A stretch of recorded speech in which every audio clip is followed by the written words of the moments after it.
syukurillah, la haula wala quwata illa billah. Asyhadu an la ilaha illallah wa asyhadu anna Muhammadar Rasulullah. Allahumma shalli wa sallim ala sayyidina Muhammad wa ala ali sayyidina Muhammad. Pada teman-teman semuanya yang berbahagia, terima kasih atas kehadirannya untuk di kegiatan pagi hari ini. Perkenankan saya, Bapak Marianto, mendiseminasikan atau mensosialisasikan atau istilah lain di dalam LK ini mentransfer begitu nih pemahaman konsep mengenai pengambilan sebuah keputusan dari program guru penggerak ini. Nah, Bapak Ibu, kurang lebih sekitar 10 menit izinkan saya untuk menyampaikan apa yang sudah kami ketahui di ruang kolaborasi untuk keputusan sebagai pemimpin pembelajaran.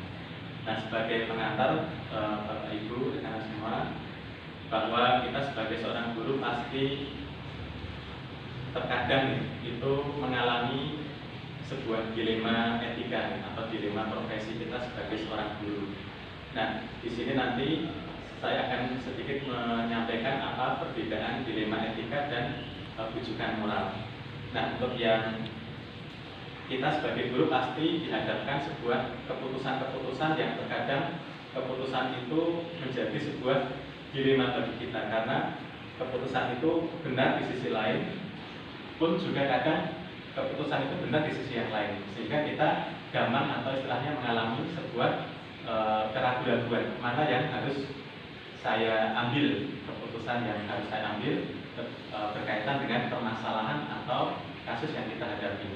Nah, di forum ini saya mengambil sebuah kasus di mana kasus di sini ada kasus dilema etika, di mana Pak Anton ini merupakan guru seni yang mengajar di kelas 10 di SMA Harapan Bangsa. Karena istrinya sedang sakit di rumah sakit, beliau itu tidak dapat melaksanakan tugas mengajar, sehingga banyak kelas yang kosong dan murid-murid akhirnya gaduh dan tidak terurus karena Pak Anton ini tidak bisa masuk kelas karena dia harus mengurus atau mendampingi istrinya yang sedang sakit keras di rumah sakit. Di sisi lain, Pak Anton ini harus mengajar di kelas karena itu adalah tanggung jawabnya, tapi di sisi lain beliau juga harus menemani istrinya yang sedang sakit keras di rumah sakit. Nah, ini menjadi sebuah dilema karena di sisi lain Pak Anton ini harus bertugas sesuai tupoksinya karena dia harus mengajar. Di sisi lain, sebagai seorang suami dia harus mengurus istrinya yang sedang sakit. Nah, ini adalah sebuah kasus dilema etika yang bisa jadi kita sebagian guru itu mengalami dilema. Ini hanya sebagai contoh kasus di mana banyak sekali kasus-kasus tertentu yang ini menimbulkan kita itu mengambil keputusan yang mana yang harus kita pilih. Nah, Bapak Ibu, di dalam kegiatan kami di Guru Penggerak ini diajarkan konsep-konsep bagaimana mengambil sebuah keputusan yang tepat berdasarkan sebuah analisis. Berikutnya, nah ini ada 3 komponen yang akan kita kupas begitu berkaitan dengan sebuah keputusan. Jadi keputusan ini manakala akan kita ambil, idealnya bukan berdasarkan perasaan semata-mata, tetapi sebaiknya dimulai dari hal ini. Yang pertama, kita akan melihat unsur dilemanya, ini berhubungan dengan paradigma berpikir, kemudian dihubungkan dengan 3 prinsip pengambilan sebuah keputusan, dan yang terakhir adalah langkah-langkah apa yang harus kita lakukan, yang itu kita mulai dengan sebuah 9 langkah. Bapak Ibu, nah di dalam kasusnya Pak Anton tadi, ini ada unsur dilema, di mana unsur dilemanya tadi sudah kami sampaikan di intro bahwa adalah benar jika Pak Anton mengajar karena kewajiban dan tanggung jawab terhadap murid-muridnya. Tapi juga adalah benar jika dia mengurus istrinya yang sakit keras sebagai wujud kasih sayang. Ini adalah nilai-nilai kebajikan universal, di mana nilai kebajikan sebagai integritas atau komitmen atau tanggung jawab guru. Di sisi lain dia juga cinta kasih Jadi benar lawan benar, yang itu dua-duanya bertentangan. Nah, setelah kita melihat unsur dilemanya, kita lihat paradigma berpikirnya. Nah, di dalam paradigma berpikir itu ada 4. Ini ada individu lawan masyarakat, rasa keadilan lawan kasihan, kebenaran lawan kesetiaan, dan jangka pendek lawan jangka panjang. Nah, kasus ini tadi, Bapak Ibu, kalau kita kupas lebih dalam bahwa kasus ini sebenarnya adalah kasus paradigma berpikir individu lawan masyarakat, atau istilahnya individu lawan community. Masyarakat di sini bukan secara harfiah masyarakat umum ya, tapi juga bisa konteksnya adalah siswa-siswi kita. Nah, individu di sini Pak Anton lawan murid-murid, karena murid-murid ini protes gitu ya, karena jamnya sering kosong. Nah, Pak Anton ini karena sering diprotes oleh murid-muridnya, dia mengalami dilema gitu. Nah, setelah kita melihat paradigma berpikir, kita lanjutkan bagaimana prinsip dalam pengambilan sebuah keputusan.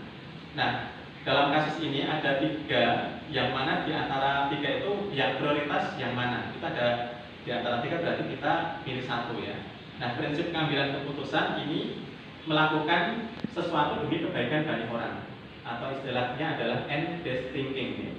Yang dituju hasil akhir, karena hasil akhirnya ini yang penting kan kelas itu tidak kosong mestinya gitu ya. Karena masalahnya adalah siswa-siswi ini tidak bisa diajar atau terbengkalai belajarnya di kelas.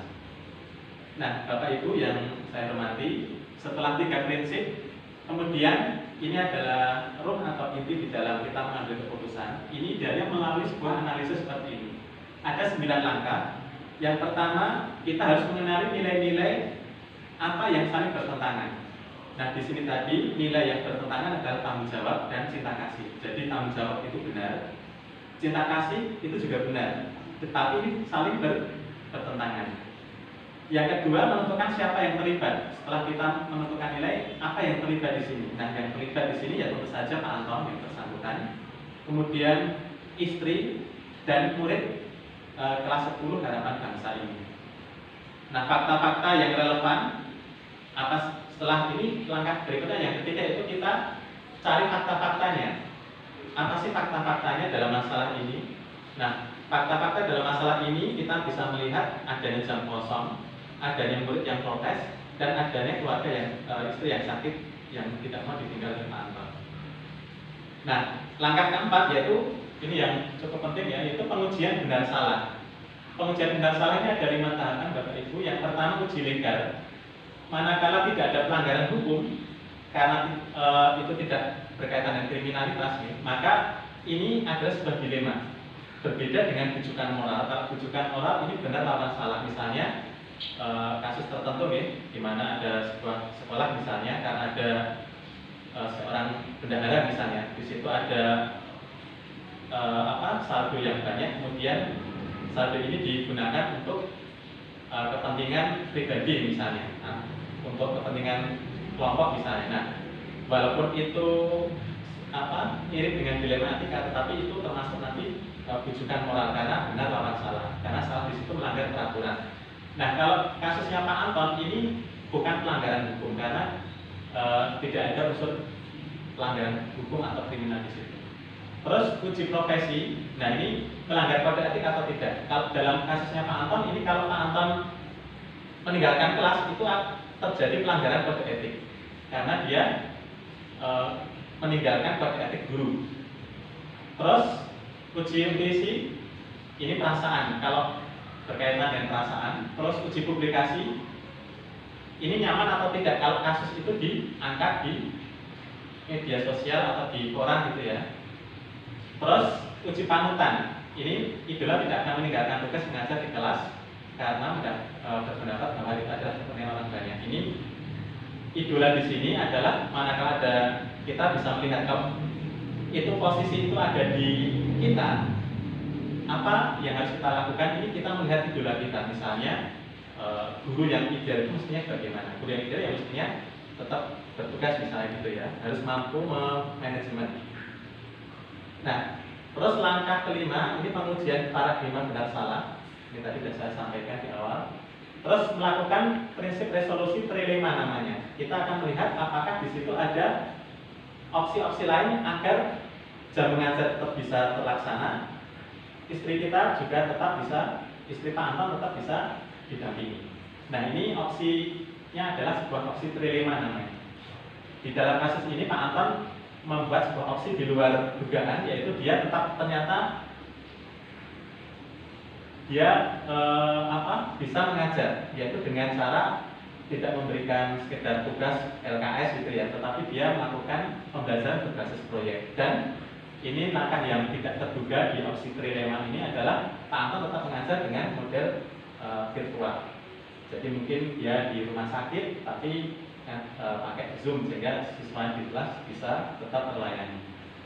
Sehingga ini ada sebuah keputusan yang harus diambil, yaitu dia tetap bisa mengajar tanpa harus meninggalkan kelas, walaupun dia bukan kelas fisik ya, karena dia tetap tidak bisa hadir di kelas karena dia harus merawat istrinya, tapi dengan cara yang lain, yang itu kita katakan opsi trilema.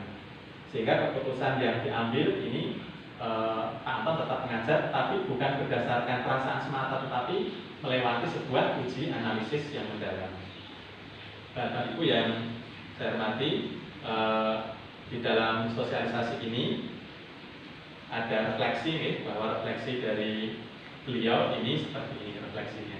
Jadi tetap mempertimbangkan kerugian-kerugian yang manakala dia tetap tidak ngajar begitu ya, pasti sekian waktu murid itu akan gaduh dan tidak bisa menerima pelajaran dengan semestinya sesuai kurikulum misalnya gitu. Di sisi lain dia masih tetap bisa memberikan kasih sayang atau cinta pada istrinya yang saat itu masih sakit. Bapak Ibu, demikian kaitannya dengan sosialisasi yang berkaitan pengambilan keputusan.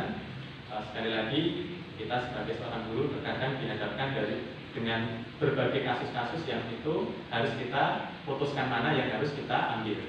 Nah, dalam hal ini kita idealnya di dalam setiap mengambil sebuah keputusan yang itu berupa dilema etika, kita sebagai seorang guru ini kita lalui dengan berbagai uji analisis. Nah, salah satunya uji analisisnya itu tadi nih, paradigma berpikirnya apa, kemudian prinsip pengambilan keputusan seperti apa, dan 9 langkah di dalam pengambilan dan pengujian keputusan itu sudah benar atau salah. Jadi keputusan kita itu sudah tepat atau belum.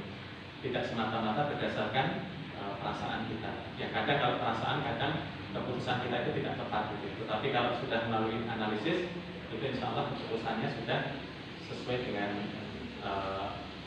teori atau prosedur yang ada. Demikian Bapak Ibu, terima kasih Pak Musidi selaku Wakil Kurikulum sudah ikut mendampingi kegiatan sosialisasi ini. Terima kasih Mas Daru, Bu Bibit, kemudian Bu Riris, Bu Budi, dan Bu Rito. Terima kasih. Semoga bermanfaat untuk kita semuanya. Saya cukupkan. Assalamualaikum warahmatullahi wabarakatuh. Waalaikumsalam.